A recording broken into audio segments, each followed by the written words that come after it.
കഴിഞ്ഞ പ്രാവശ്യം പൊട്ടറ്റോ നട്ടതായിട്ട് ഞാൻ വീഡിയോ ഇട്ടിട്ടുണ്ടായിരുന്നു. അപ്പോൾ ഇത് എൻ്റെ രണ്ടാമത്തെ ട്രിപ്പ് പൊട്ടറ്റോ നടണം കേട്ടോ. ഇപ്പോൾ UK ഭയങ്കര മഴയാണ് എപ്പോഴും തന്നെ. നമുക്ക് ഈ കാലാവസ്ഥ ഒട്ടും വിശ്വസിക്കാൻ പറ്റില്ല. അപ്പോൾ ഞാൻ വിചാരിച്ചു എൻ്റെ പൊട്ടറ്റോ എല്ലാം അവിടെ കൂടെ ബാക്കിത്തെ എല്ലാം കൂടി ഹാർവെസ്റ്റ് ചെയ്യാം. കുറേയൊന്നും ഉണ്ടാവത്തില്ല, എന്നാലും അന്ന് നട്ടതിൻ്റെ എന്തായാലും ഒരു 5-6 കിട്ടാതിരിക്കില്ല.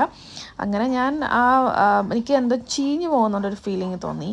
അപ്പോൾ ഞാൻ അതിലുള്ള ഇതിൻ്റെ തണ്ടുകളൊക്കെ ഓൾറെഡി തന്നെ വാടി തുടങ്ങിയായിരുന്നു. അപ്പോൾ അതെല്ലാം എടുത്ത് മാറ്റി നോക്കിയപ്പോൾ തന്നെ കണ്ടില്ലേ, ഓൾറെഡി ചീഞ്ഞ് തുടങ്ങിയായിരുന്നു. അപ്പോൾ ഞാൻ ഓരോന്നായിട്ട് പെറുക്കിയെടുക്കുകയാണ്. അപ്പോൾ ഞാൻ പെറുക്കിയെടുത്ത് തുടങ്ങിയപ്പോൾ ചെറുതുണ്ട്, പല സൈസുണ്ട് കേട്ടോ. ഞാൻ ഫുള്ളൊന്ന് ഇളക്കി മറിച്ച് നോക്കണുണ്ട് എന്തായെന്നറിയാനായിട്ട്. പക്ഷേ വലിയ കുഴപ്പമില്ല. അത്യാവശ്യത്തിന് ഒരു ക്വാണ്ടിറ്റി ഉണ്ട്. പക്ഷേ വലിയ സൈസ് അങ്ങനെയൊന്നുമില്ല, കുഞ്ഞു സൈസ് കേട്ടോ എല്ലാം. ഈ മഴ കാരണം ഉണ്ടല്ലോ, നമുക്ക് ഈ മണ്ണ് എപ്പോഴും മോയ്സ്റ്റായിട്ടിരിക്കണോണ്ട് ഇതിൻ്റെ അകത്തുള്ള പൊട്ടറ്റോസ് നമ്മൾ ഉള്ളിയിട്ട് ചെല്ലുമ്പോഴത്തേക്കും കുറച്ചൊക്കെ ചീത്തയായി പോയതായിട്ടും കണ്ടു. അപ്പോൾ എന്തായാലും കറക്റ്റ് സമയത്ത് തന്നെയാണ് സംഭവം എടുത്തത്, അതുകൊണ്ട് രക്ഷപ്പെട്ടു. ഇപ്പോൾ വിൻ്റർ ആവാൻ പോവുകയാണല്ലോ, അതുകൊണ്ട് ഇനിയിപ്പോൾ വലിയതായിട്ട് കൃഷി ചെയ്തിട്ടൊന്നും വലിയ കാര്യമില്ല.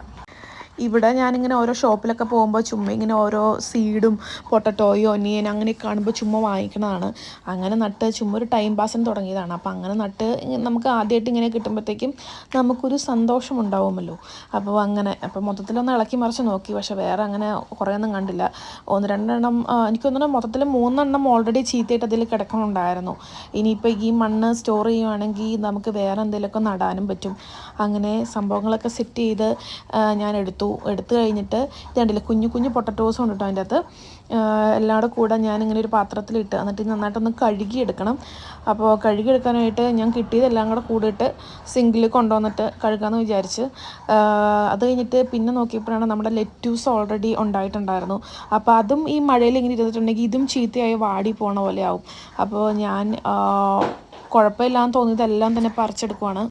ഞാൻ ഓൾറെഡി രാവിലെ ഈ സാൻഡ്വിച്ച് ഉണ്ടാക്കാൻ നേരത്ത് ഈ ലെറ്റ്യൂസ് എടുത്തായിരുന്നു, നല്ലതായിരുന്നു. പിന്നെ ഈ സാലഡൊക്കെ ഉണ്ടാക്കാൻ നേരത്തും യൂസ് ചെയ്തായിരുന്നു. അപ്പോൾ ഞാൻ ഉള്ളത് മുഴുവൻ അങ്ങ് പറിച്ചെടുത്തു. ഇനിയിപ്പോൾ വെച്ചേക്കുണ്ടല്ലോ, ഇനിയിപ്പോൾ അതും അല്ലെങ്കിൽ പോകും. നമുക്ക് വിഷമമാണല്ലോ, നമ്മൾ ഇത്രയൊക്കെ നട്ടിട്ട് നമുക്കിടെ പോയിട്ടുണ്ടെങ്കിൽ നമുക്ക് വിഷമമായിരിക്കുമല്ലോ. അപ്പോൾ ഞാൻ ലെറ്റ്യൂസും പൊട്ടറ്റോയുടെ കൂടി കുറച്ച് എല്ലാം കൂടി കഴുകിയെടുക്കുകയാണ്. അതിന് കഴുകിയിട്ട് ഈ പ്ലേറ്റിൽ ഇടാമെന്ന് വിചാരിച്ച്. അങ്ങനെ ലെറ്റ്യൂസ് എല്ലാം കഴുകി അത് നമ്മൾ ഫ്രിഡ്ജിൽ വയ്ക്കുകയാണെങ്കിൽ നമുക്ക് പിന്നെ സാൻഡ്വിച്ച് ഉണ്ടാക്കാൻ നേരത്തോ അല്ലെങ്കിൽ സാലഡ് ഉണ്ടാക്കാൻ നേരത്തൊക്കെ യൂസ് ചെയ്യാമല്ലോ.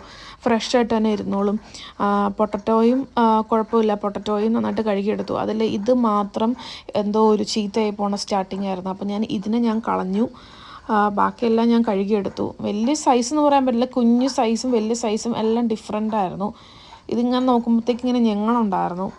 അത് കഴിഞ്ഞിട്ട് ബാക്കിയത്തേയും കൂടെ ഞാൻ കഴുകിയെടുത്ത് എല്ലാം കൂടെ കൂടിയിട്ട് ഞാനാണെങ്കിൽ പ്ലേറ്റിൽ വെച്ചു. ആ ഒരു സമയത്താണ് ഞാൻ വിചാരിച്ചത് എനിക്ക് സ്പ്രിംഗ് ഒനിയനും കൂടെ ഉണ്ട്. അപ്പോൾ സ്പ്രിംഗ് ഒനിയനും കൂടെ പറിക്കാമെന്ന് വിചാരിച്ചു, അല്ലെങ്കിൽ ഇനി അതും പോകുമല്ലോ. അങ്ങനെ ഞാൻ സ്പ്രിംഗ് ഒനിയനും കൂടെ പറിക്കുന്നുണ്ട്.